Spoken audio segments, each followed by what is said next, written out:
Election Day is June 22nd, and the choice for mayor is clear. It's not Eric Adams, who told the New York Times he's a conservative Republican, praised Trump associate Rudy Giuliani, and has decades of corruption investigations. Andrew Yang fought to elect Democrats and deliver stimulus checks to millions of New Yorkers. He's endorsed by firefighters and Eric Adams' own police union. The choice is clear. Vote Andrew Yang between now and June 22nd. Paid for by Yang for New York. Welcome back. Right now, father and son in the hospital after being hit by a box truck in Midtown. We say this 62-year-old and his 13-year-old son were trying to cross the street at the corner of Park Avenue and 57th Street. About 10 o'clock last night, that's when the truck made a left turn and hit them. The driver, who did remain on the scene, was cited but not arrested. New this morning, 4 firefighters were heard battling a fire that tore through an apartment building in Hell's Kitchen. You can see the firefighters helping residents as they made their way out of this 5-story building on 9th Avenue near West 48th Street. We're told the second alarm fire erupted on the second floor a little after 11:30 last night. 4 firefighters were taken to hospitals with minor injuries. No word on what sparked the flames. New York City now offering another new vaccine incentive. Mayor de Blasio says anyone who signs up to get vaccinated can now enter a contest for a chance to win $2,500. He says the city will give away 10 prizes each week, and that's going to run through July. All right, Lauren Scala here. One more check of traffic. We have plenty of issues on the subways right now. 8 different lines are seeing delays and/or service changes. The 45 AC, BD, R, and W. Path delays cleared, but you still have 10 to 15-minute delays on the New Haven line. And if you're getting on the roads, you have an accident out there on the Long Island Expressway eastbound just before the Grand Central Parkway. You can see the delays there on the maps in both directions. And then heading over to the Bruckner, this emergency construction out there that takes out 2 lanes westbound after the Sheridan Expressway. Delays are extensive. That is definitely a spot to avoid for the morning commute. Okay, Maria, if you were going to pack the plaza for the Coldplay, today would be the day to do it. A perfection, right? Yeah. It's the low humidity. We have fair skies overhead, very comfortable outside, and it looks gorgeous from Midtown. Right now, the temperature still into the upper 50s, near 60 degrees in most areas, 40s north and west still too, but lots of sunshine, mid 70s for midday, 79 for the high. A little more humid tomorrow, a little warmer too, mid 80s, and it's going to be a warm weekend. Just a chance of a shower or thunderstorm on Saturday. Looking good still for Father's Day on Sunday, and then by Tuesday, scattered showers and thunderstorms, but that heat, it's cut short, so we're back into the 70s by next week. Okay.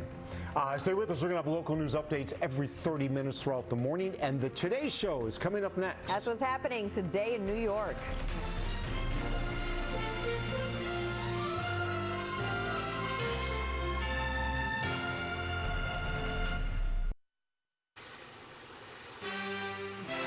Good morning. Breaking overnight, President Biden returns to Washington after his 8-day trip overseas and that historic summit with Vladimir Putin. I did what I came to do.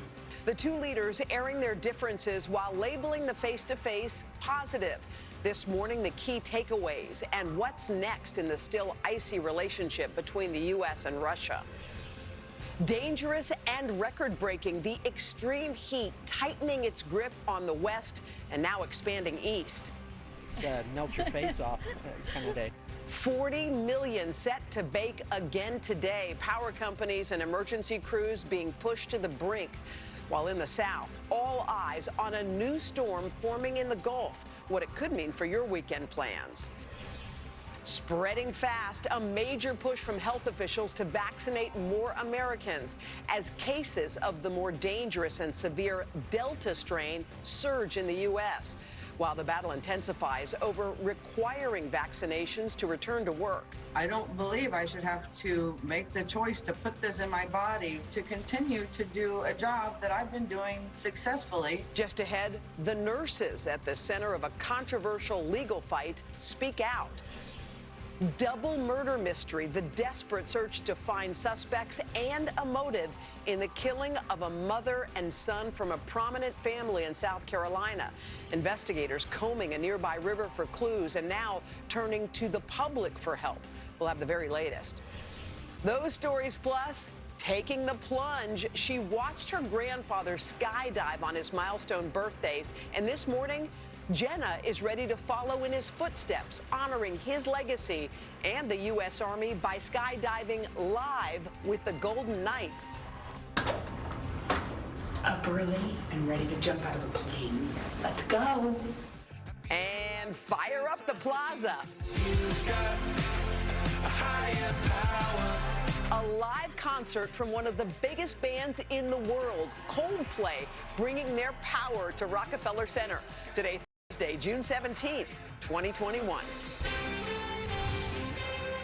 From NBC News, this is Today with Savannah Guthrie and Hoda Kotb, live from Studio 1A in Rockefeller Plaza.